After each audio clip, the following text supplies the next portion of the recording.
for local news and information in Miami-Dade County. And I have a great show for you today, a person that I really love having in any of the programs I do because we can talk about anything. And that's the guy to my left, Bert Hernandez, former City of Miami City Commissioner, businessman, national claims adjusters. And Bert, thanks so much for coming in. It's great to have you here today. It's great to be here. Happy New Year to you and to all your viewers. Yeah, happy New Year to you as well. As I said, we can talk anything with Bert, and we're going to talk about a lot of subjects that should be very interesting to you this morning here at Miami Community News. But before, little news of the day, as I normally do. Donald Trump impeached by the U.S. House of Representatives yesterday, the second impeachment during his 4 years as president of the United States. It passed 232 to 197. 10 House Republicans voted in favor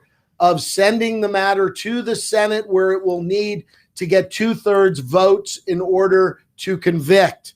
The House Republicans were led by third in power in the House, Liz Cheney, outspoken congressperson, daughter of former Vice President Dick Cheney, who voted in favor of the impeachment and sending it over to the U.S. Senate, along with 9 other House members. Meanwhile, Senate Majority Leader Mitch McConnell continues to indicate he is supportive of a conviction of Trump, and this could lead to could this lead to his conviction? I think if Mitch McConnell votes for impeachment conviction, that I believe that others will come on board with their majority or soon to be minority leader of the Senate. We'll see how that all pans out.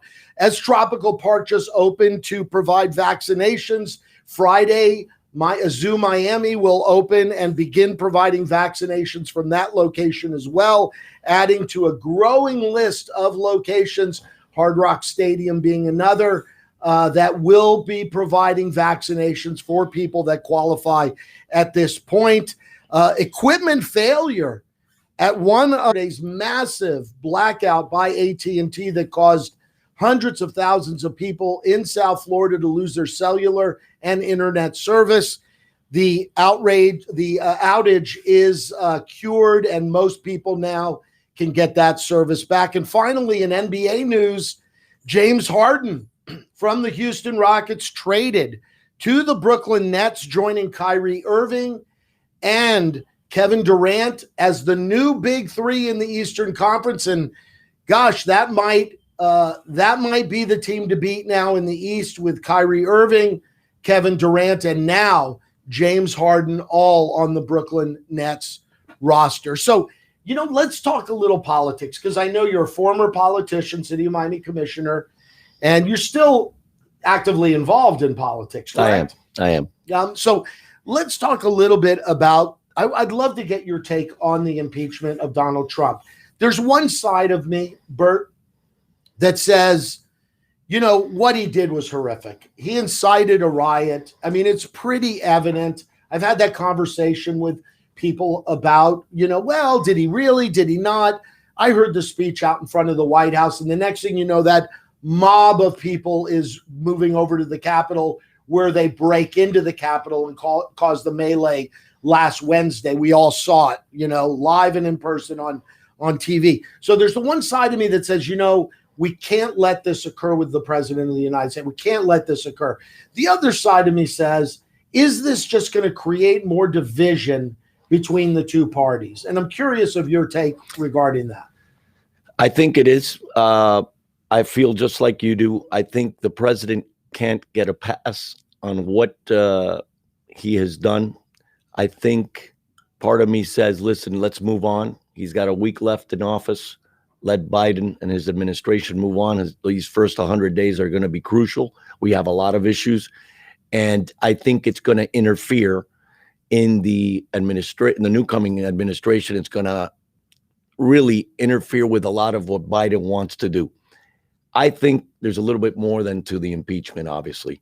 I think, yes, the Democrats don't want to give this president a pass. They've impeached him. It's been historic for a second time in his first term and only term. But I think obviously what they're trying to do Andy, in this process is bar him from ever running again. And that's what this impeachment trial is going to be all about. I don't know what's going to happen if they continue the trial, as they're saying, after the swearing in. Are they going to wait 100 days, the first 100 days, and then start the trial after 100 days?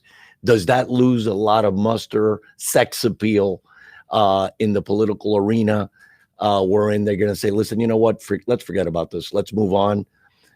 The gamble with that, obviously, is they might have to deal with Donald Trump 2 years down the road when he rears his head once again and says, you know what, I'm going to run once again. Right. You had your chance to eliminate me. You didn't. I'm coming back with vengeance. So the Democrats are in a pickle. I think Washington as a whole is in a pickle because both parties have become what I say contrarian. You know, whatever one wants to do, the other doesn't want to do, and they're fighting and bickering all day. I think this is going to cause a huge commotion and interference for Biden. Biden yesterday, for the first time I saw, and it's pretty idealistic on his part to say, let's do both. You guys have a responsibility as senators to defend the Constitution. Let's move on with this impeachment trial. But at the same time, let's move on with the day-to-day business of the federal government. And there's a lot of day-to-day business that needs to be done in the federal government right now. But I'm curious about something because as a Republican, okay, you know, McConnell's position has been, from what I've read, that he feels maybe this impeachment of Donald Trump might be a way to purge him from the Republican Party. And you mentioned, well, the Democrats are in a pickle. I see the Republicans in quite a pickle. And that pickle is, you know, say what you want. He got 70 million votes when he ran for president just a few months ago. So a couple months ago. So, you know, you wonder, I mean, how is the Republican Party going to reinvent themselves? You know, we saw what happened with the Tea Party, came and went, right? But then Donald Trump came into the scene, and I almost liken his supporters to the Tea Party, only greater in terms of quantity. Correct. So I wonder how the Republican Party, I mean, listen, growing up, Ronald Reagan, you could mention others. The Republican Party is much different than it was when you were a young kid coming out of law school, right? Absolutely. 1980, we're talking about the Reagan years. Listen, I think both parties are at a fault. The Republicans, I do agree, are also in a pickle. And listen, let's face it. I believe that Maria Elvira Salazar and Carlos Jimenez do not win these congressional seats if Donald Trump doesn't do as well as he did in Dade County. No question. If he does the same numbers that he did against Hillary Clinton, those two candidates lose. Oh, for sure. Obviously, they have to, and we're talking about the Republican Party and the base of these two candidates that are our local Congress people. They're going to have to grab onto the coattails of Trump one way or another if they separate themselves. But the question is, to me, how long can that narrative continue? I mean, you're a Cuban American. Mm-hmm. Your father fought in the Bay of Pigs. That's correct. And so I wonder what your position is on how they won, because at the end of the day, really, it was the socialist message that brought a guy like Carlos Jimenez and Maria Elvira Salazar. And we could mention a lot of people in this past election. Local elections too, and we're talking statewide elections. Exactly. Yeah. But I wonder, how long can that narrative sustain itself? I don't think much longer. I think that anti-socialism, anti-communism, he pushed it. Trump pushed it as far as he could, and he was able to win Florida because of it. Now, you know, that comes up to what I believe Trump is now, and Trump's administration has set up Biden for. He's brought in these extra sanctions now and put Cuba in the terrorist list in order to set up Biden. That pretty much Biden has already said, you know, I want open relationships with Cuba. He wants to go back to that past policy. That could create a problem for the Democrats locally. Talking about South Florida now, we know that the Cuba thing and the anti-socialism thing is really more South Florida than up North Florida. You got some bases up in North Florida and Jacksonville and Pensacola. They're hard right conservatives over there. But the reality is, and I agree with you, how long can you continue with that narrative? I don't know. But the Republicans have to reinvent themselves. The pickle that I see, not only the Republican Party, but all these candidates, senators as well as Congress, state reps, they are up to re-election. And what's going to happen if this impeachment trial drags? It's going to drag a lot of these people with them if they continue to stand by the president. That's the way I see it. Yeah, I agree with you. I don't know how, after what happened, how you can continue to stand with the president and maintain that. But that said, I was surprised. I mean, I know that I've seen the numbers in terms of Donald Trump's approval rating now, and it's gone down, especially the last week. Yeah. But it's not at a number with Republicans that I would have thought it would have been. I thought it would have been much higher, and a lot more people would have jumped off that bandwagon by now. But I really have not seen that. I think he continues to. He's got his hard base that are fanatics. They're so passionate over him that they're blind. And one thing I learned in politics is that once you get passionate over something, you really lose that fight. They are blind to a fault. And I get being loyal, but then there's a point that you have to kind of disconnect, not be pretty much dispassionate and say, wait a second, there's a lot of wrong things going on here. I can't continue to follow this guy. And I think that's what we're beginning to see with people like Mitch McConnell and others. And we're going to see more of that. Yeah, I think you're right. I mean, when McConnell comes out and starts indicating he's for impeachment and may vote to convict, that's a signal to me that the Republican Party realizes that they got to look towards the future. Absolutely. And so we'll see how all that pans out. I'm curious about something. As a Cuban American, and just getting back to the whole socialist message, how much did that really resonate with you as a person during this election? I mean, do you really feel and I know it's a sensitive subject. Listen, if I was born in Cuba, I'd probably be a lot more sensitive to that message than a person like me that was born, Mercy Hospital right here in Coconut Grove. Me too. Really? Yeah. And so, but your roots are there in Cuba. Your father fought in the Bay of Pigs. It's a sensitive thing. Does it really resonate with you? Do you buy into that narrative that Javier Fernandez is a socialist, as an example? I have a problem with that. It's a very sensitive issue. I'm a hardcore conservative when we deal with foreign issues, and especially the Cuba issue, because of my father, because of everything I learned of what would happen in 1959, 1960, 61, 62. But I have a problem, and I think people that were born here, okay, let's say from 1962 to the present, have a problem believing that the United States of America could become socialist or could become a communist country. I can tell you that and I think you would agree with me, the older I have gotten, the more conservative I've gotten, the more I find myself being more like my parents. For many years, I fought this fight with the Miami Herald in that, and they continue to push that agenda, in that there has been a movement for many years that those Hispanics, especially Cuban American that we're talking about because the issue of Cuba, that were born here are not like their parents. They don't believe in this rhetoric of no dialogue with Cuba. They don't want to travel to Cuba. I'm sorry, they do. This has been a position the Miami Herald has taken forever, and it's kind of polarized our community. And again, we're concentrating on the Cubans, but I found out that as the older I got and the older my generation got, you realize that they are against the Cuban government. They don't want open relationships. Those that really want the open relationships are the ones that are the late arrivals that are really using this open communication as a business. Now, I understand, and I say this because I had this debate with my dad for a while, and he understood it too. And we're talking about a hardcore. He was imprisoned by the Castro regime. that I understand the position that Obama took at the beginning and said, listen, this embargo hasn't worked for 50-something years. Same thing over and over. Let's again, try doesn't something work. new. Right. Let's open up. I was in favor of that. And let's see what happens.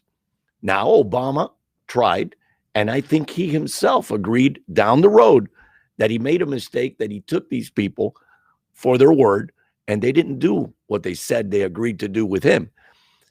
Now, where are we in this? I could tell you, Andy, and I lived this, and I want to give you this little story. I remember crossing Checkpoint Charlie when East Berlin, there was an East Berlin and a West Berlin. Wow.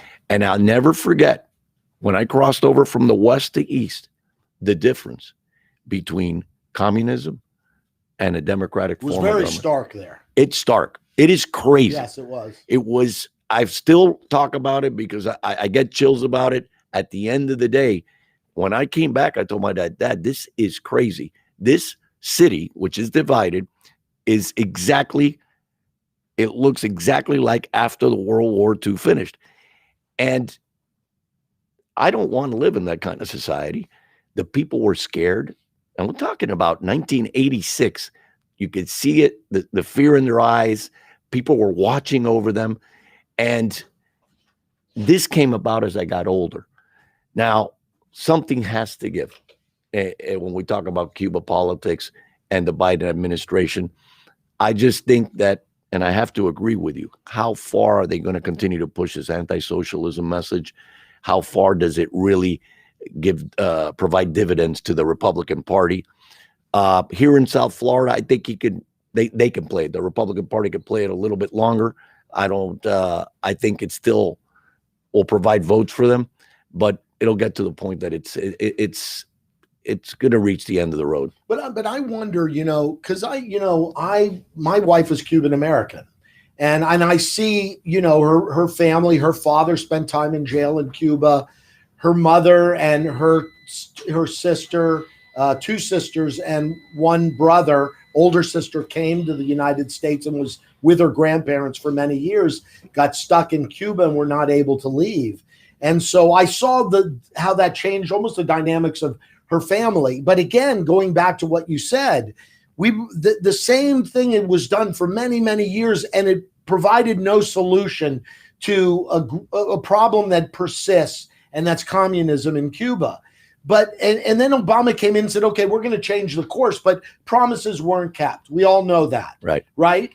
So where's the solution? What does Biden do, or just ignore it? Like Cuba, figure it out themselves. I mean, I don't know, but I think that there's some place in the middle, because the one thing I do know that if you look at Russia as an example, this former Soviet Union, once they started to experience freedom, they tasted a Big Mac and they put on some Levi jeans, they said, hey, this capitalism is not so bad after all, And if you live in Cuba and you were born there, let's say you're a 40-year-old man that was born there in 1980 and are living there now in 2020, all you know is the demonization of the United States, right? Absolutely. So where is the middle ground? What is the solution to trying to bring freedom to Cuba? Listen, I think number one, the solution has to come from within inside the island. I agree with that. The people have to come together and say, listen, enough's enough.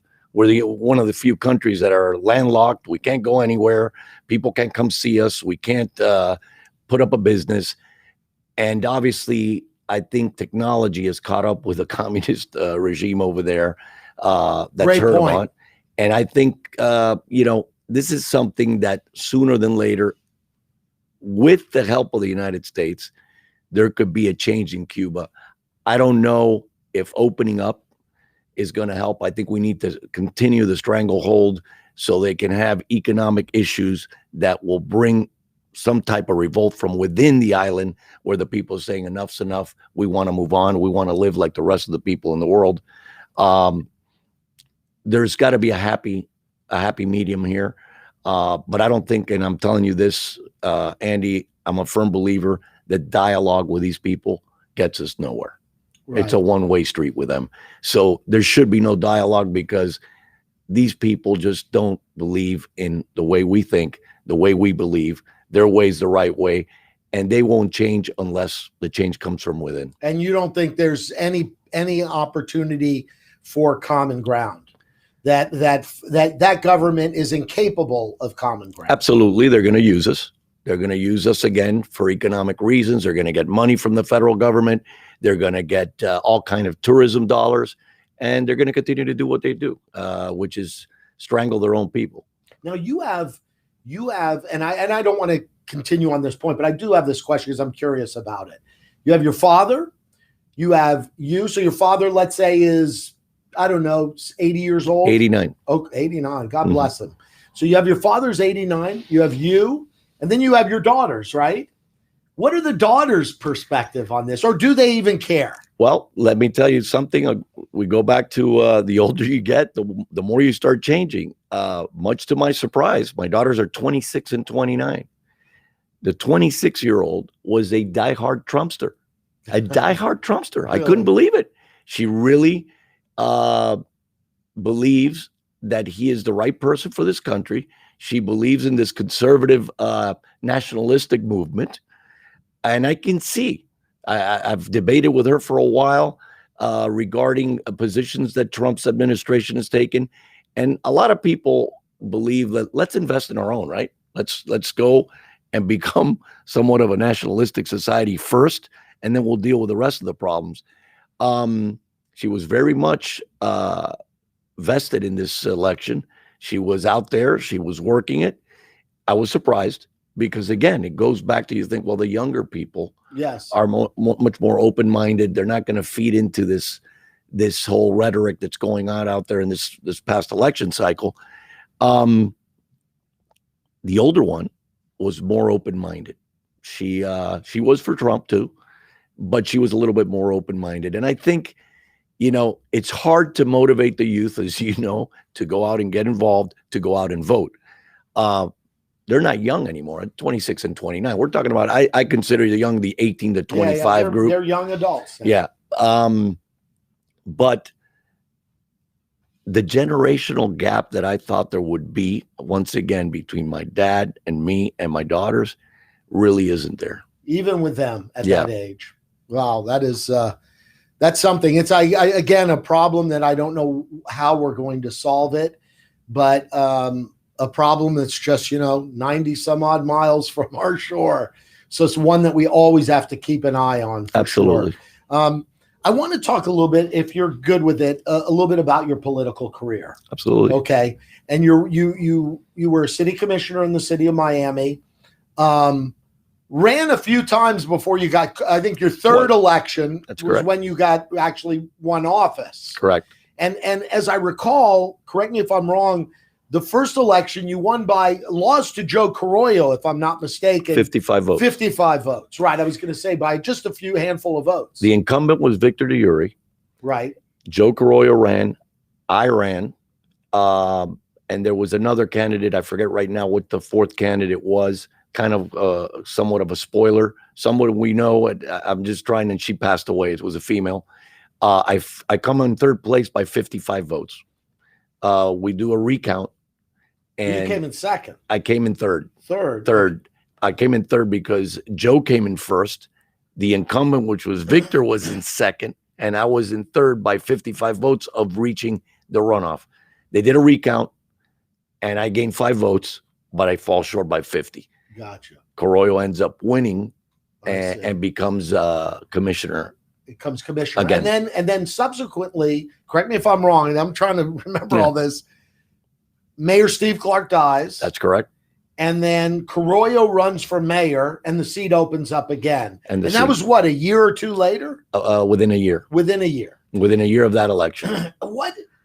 I mean, a lot of times, you must be a resilient guy, because a lot of times guys lose an election and it takes them a while. They lick their wounds for some time. But you got right back into the melee. I never stopped. For 2.5 years, I walked door to door, and I got to tell you, it was in me. I always wanted to be a city of Miami commissioner. I didn't want to be a state rep or a state senator. My deal was, I grew up, and I have to tell you, I grew up in the 70s and 80s with Maurice Ferre, may he rest in peace, Manolo Rebozo, Armando La Casa, J.L. Plummer, Demetrio Perez, I grew up in that world, and I got very much involved with Foray and Foray's family for many years. And that's when the bug hit me. My dad's very political. My mom is very political. She worked 32 years at the Latin Chamber of Commerce, and I was very much involved in the community. I leave and just to give you a real quick recap, I leave the state. I was working for the state public defender's office. 6 months into it, I get an offer to work as an assistant city of Miami attorney. I said, wow, this is my in to city government. So I jumped over there. I was there from 89 to 94.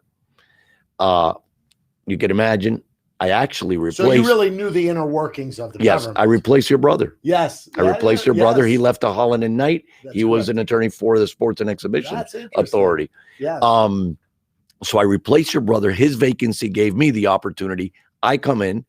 And Lucia Dougherty was the... Lucia had left. Lucia left to Greenberg. Okay.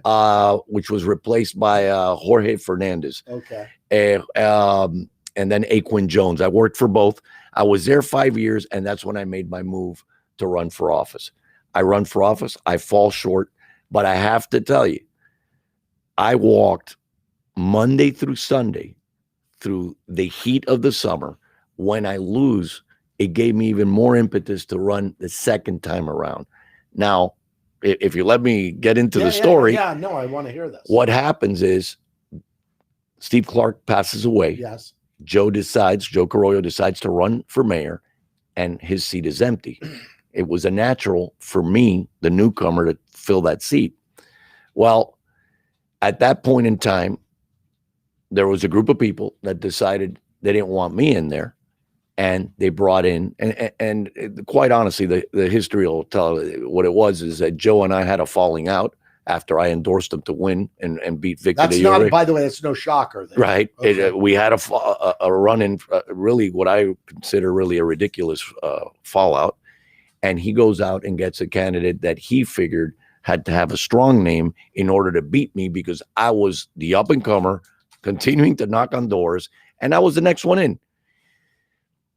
He goes and finds Tomás Regalado and creates Regalado. Regalado was a force to be reckoned with. On the radio all day. Everybody knew him. Talking to older people, which are the majority of the voters, especially at that time in the city of Miami. The administration of the city of Miami endorses and supports me. Back then, it was, and may he rest in peace, Cesar Odio was Caesar was the manager, and they're helping me, but we couldn't overcome that name recognition and the strength of Regalado. He beats me. Yeah, and then, I mean, talk about resilience. Or maybe it's, no offense, stupidity, but both. Maybe a little bit of both. But you decide to run again, and this time against, if I'm not mistaken, the Reverend Dunn.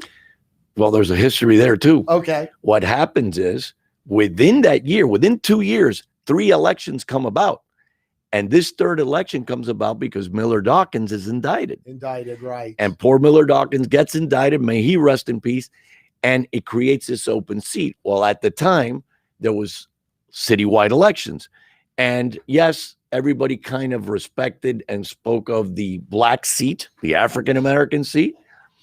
But there was nothing of that kind. It was so this citywide. Was before single-member districts. Oh, absolutely. I didn't realize. When I win, and let me just walk you through. Yeah. So they name Richard Dunn to the seat. Right. And at this point, I'm so vested into this, Andy. I've walked for 2 years. I said, I'm going for it no matter what. I can share that I sat down with Manny Diaz, former Mayor Manny Diaz, Stephen Niebler, that was the owner of Monty's at the time. Yes, and they were trying to convince me not to run against Richard Dunn, that they would endorse me in the future, but leave this seat to Richard Dunn. I'm telling you straight up the story. I remember sitting in the second floor of Monty's. I told them, guys, I'm really sorry. I love you guys. I get along with you guys, but I'm too vested into this. I'm running no matter what. I want to be a city commissioner. We ran. There was this field of about 5 of us. I destroyed everybody. At this point, they were not going to stop me. The voters had met me. You've been campaigning for 3 years. So and they had met me at their door. Right. Yes. I destroyed the field.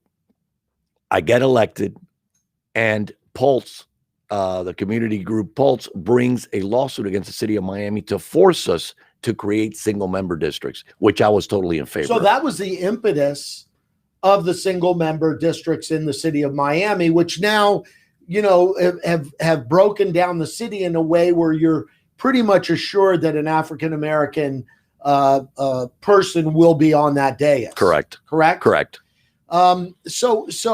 Okay, so let's move on. You get into office.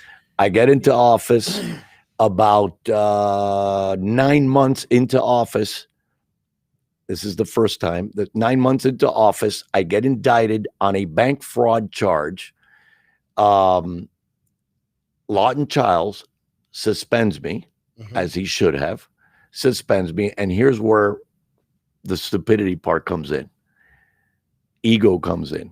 And I've learned my lessons. Stupidity, ego, and probably the proud side of me. I had worked so hard, and it's hard to explain that, but I had worked so hard, and I felt so proud of what I had accomplished. And I had my parents behind me, the support of my friends. And I said, after they suspend me, I said, this isn't right, and I'm going to defend this charge. And the seat opens up again, because when they removed me, the city decides to go to a special election. Okay. And the stupidity of me comes in that, and I share these stories that not too many people know. I speak to Raul Martinez, former mayor of Hialeah, and I speak to Maurice Ferre.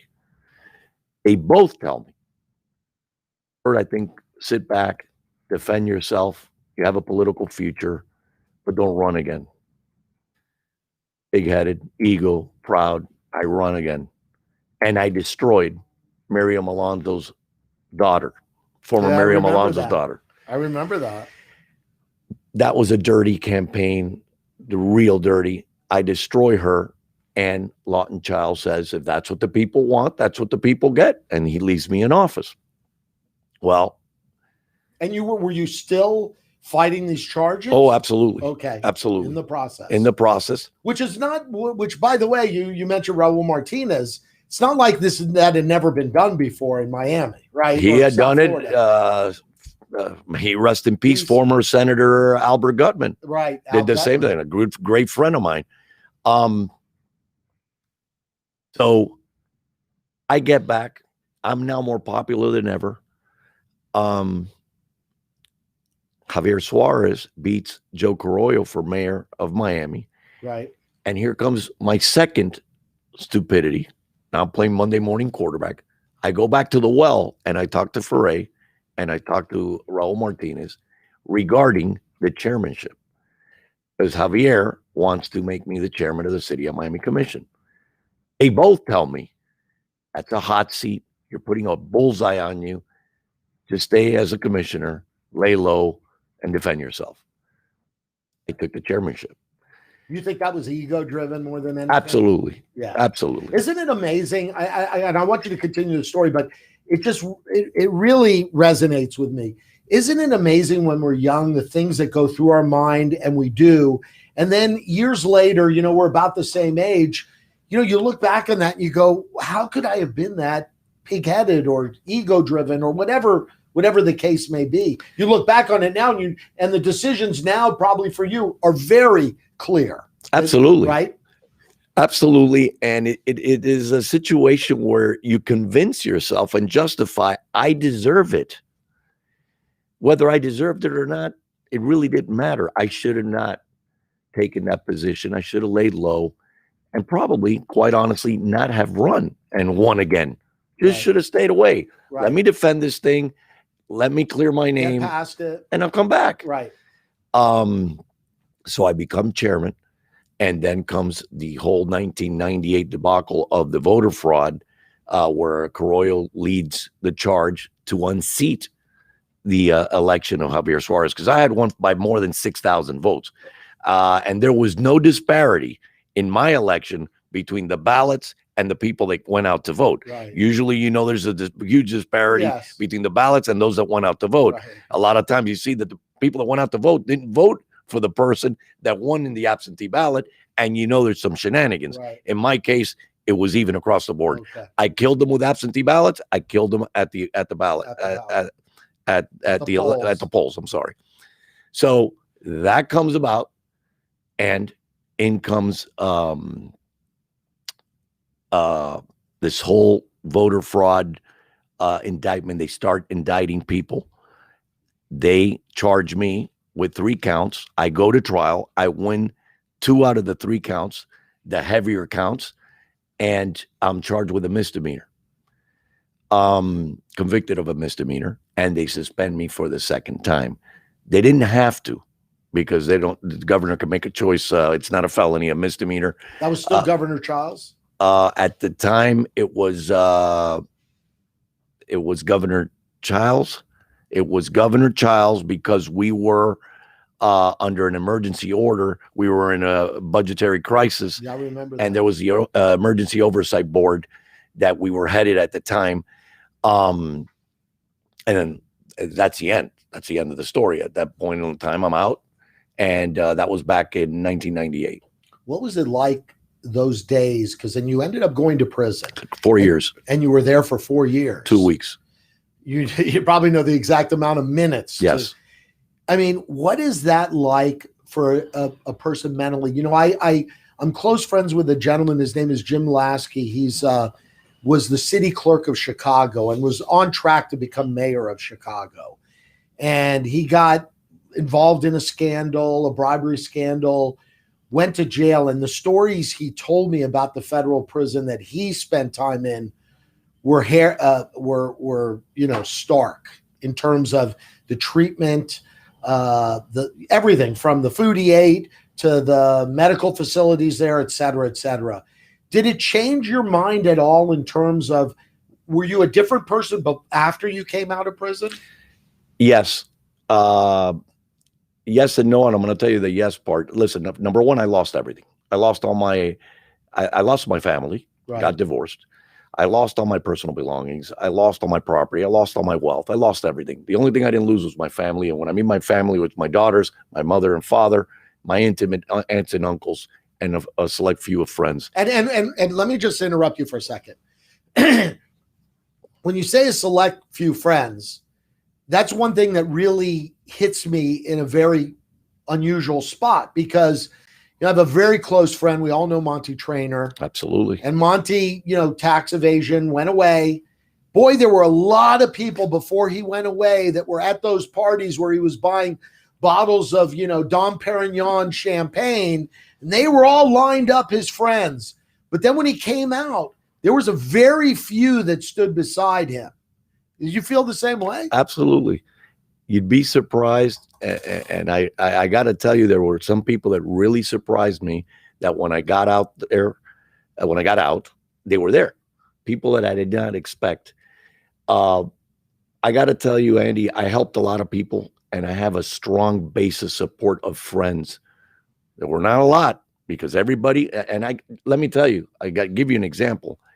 When I got indicted the first time, all those friends, those that were at all those parties, they split, they left. When I run the second time, they weren't there. They thought I was going to lose. When I win, they all came back. All of them came back. So that was my first taste of being up and being down. Wow. But you talk about a large piece of humble pie. Yeah, when you go away and you don't have anything and you don't control anything, you have to have some kind of inner peace, have faith, and have some kind of support, which I received from my parents, my daughters, which never, at the time, imagine they were 3 and 6 years old, but they never missed a beat. They always came with my parents. Very difficult time. That's when you know that you can live with a locker. Remember your high school locker? Yeah. That's what you have: a locker, 3 t-shirts, 2 pants, a toothbrush, and a pair of sneakers. That's all you need. I was fortunate enough to be in a Navy base in Pensacola, and work for the admiral of the base. And I learned a lot. Definitely humbled me, brought me down to size. But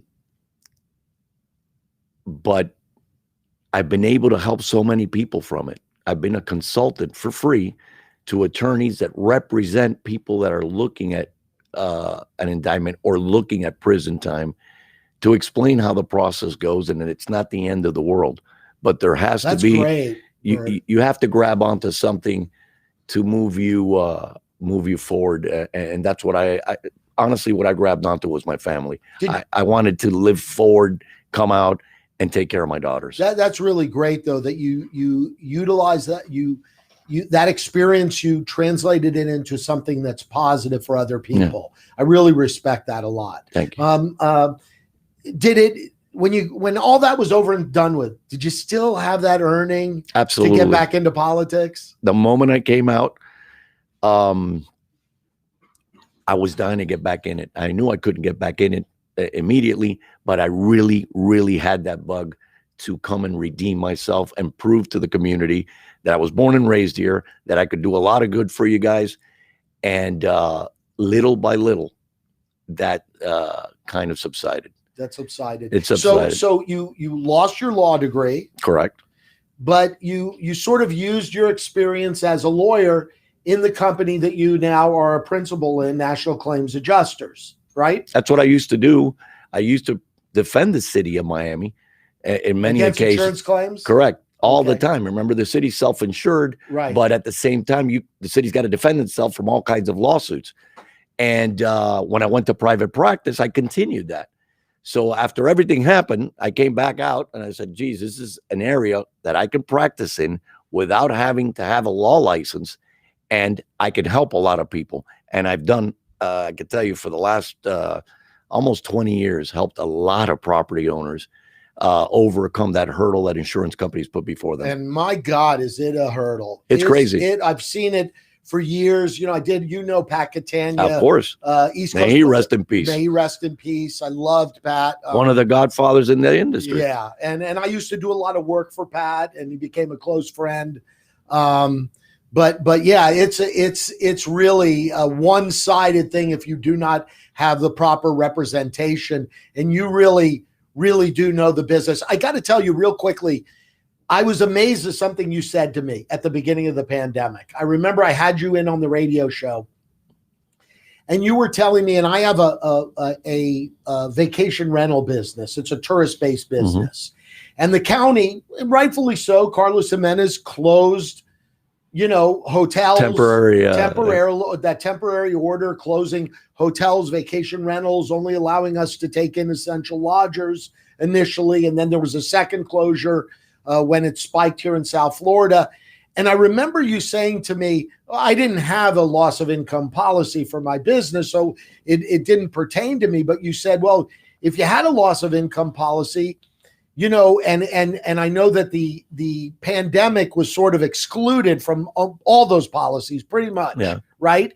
But you said to me, well, was it the pandemic that caused your income to be lost, or was it the fact that the county closed your rentals? And I thought that was genius. I thought to myself, my God, I never thought that angle. Being a lawyer, does it give you a different perspective than your typical, let's say, public adjuster? It does. It does. And it gives me I got to tell you, a hell of an advantage over the normal public adjuster that didn't go through law school. As an attorney, you're always looking for a way, a loophole, a way to defend your client and get the better find a solution really for your client, whatever the client may be, whatever the issue may be. And that's the angle that we have at National Public Adjusters and National Claims, to help those people that we represent. The pandemic was a huge mess for commercial property owners and people like you.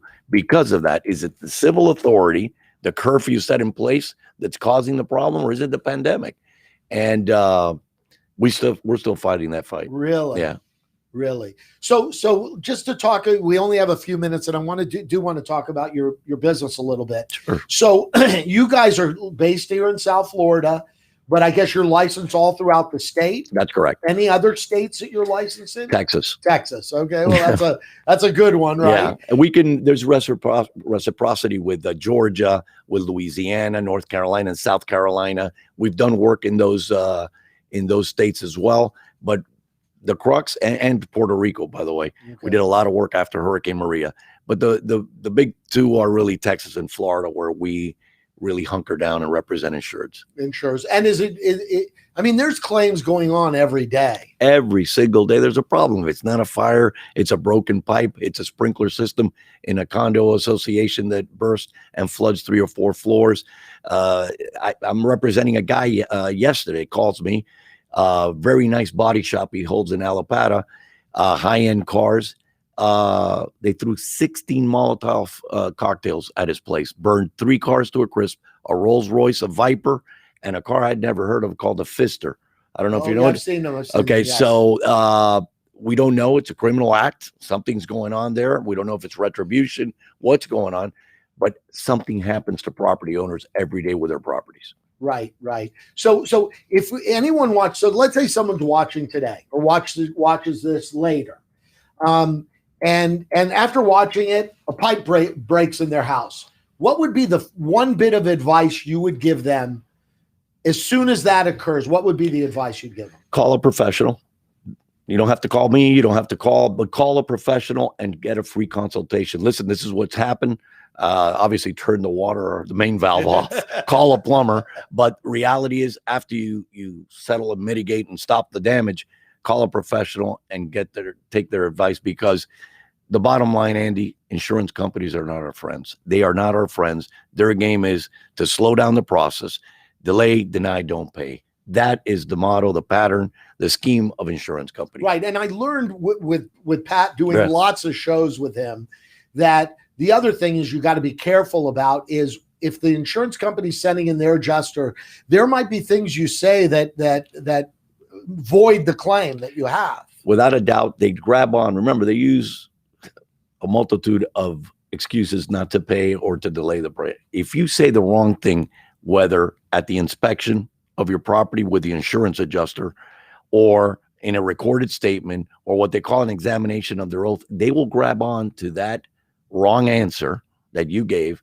and deny your claim. Yeah. Then you got a bigger problem, because then you have to file a lawsuit, get an attorney, and sue them in court. So it's something as simple as, the pipe burst, but I had noticed there was a drip underneath the sink for a couple days prior to it bursting. That'll kill you. That's the end of it. Because remember, they paid for accidental damage. That's right. If you say, and they'll push you there, no, I noticed, yes, you do have damage, but this looks kind of old. And you say something like, well, it could have been going on for a while now. I just noticed it today. You're done. Right. Yeah, deny your claim. Right. So I see that all the time.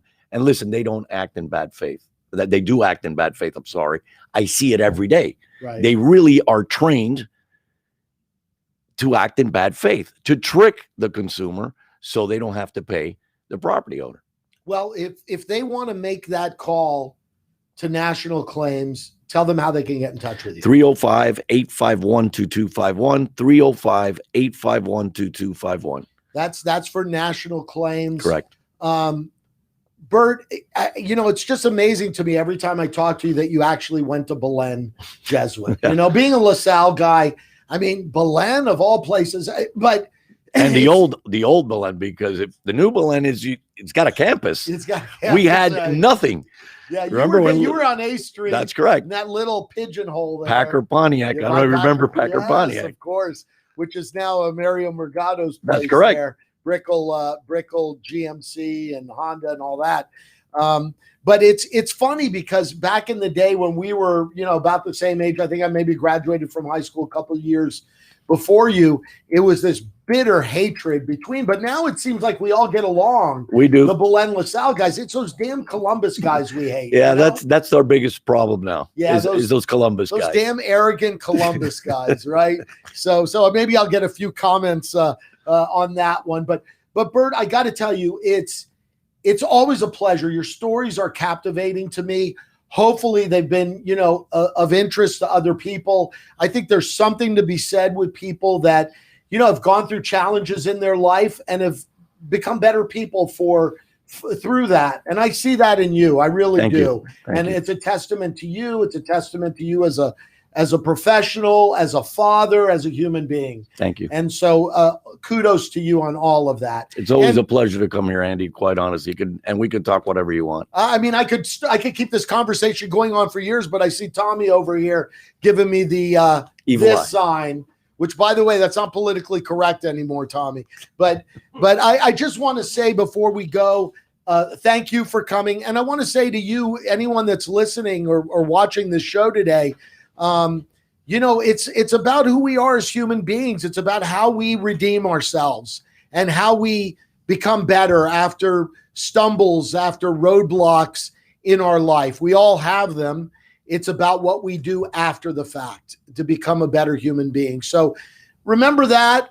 You've heard the story from Bert Hernandez, Humberto Hernandez here. It's a captivating one, and it's something that we should all keep in mind. Thanks for joining us today on the Andy Korge Show here at Miami Community News. Tomorrow, Michael Kesty. Michael was an FBI informant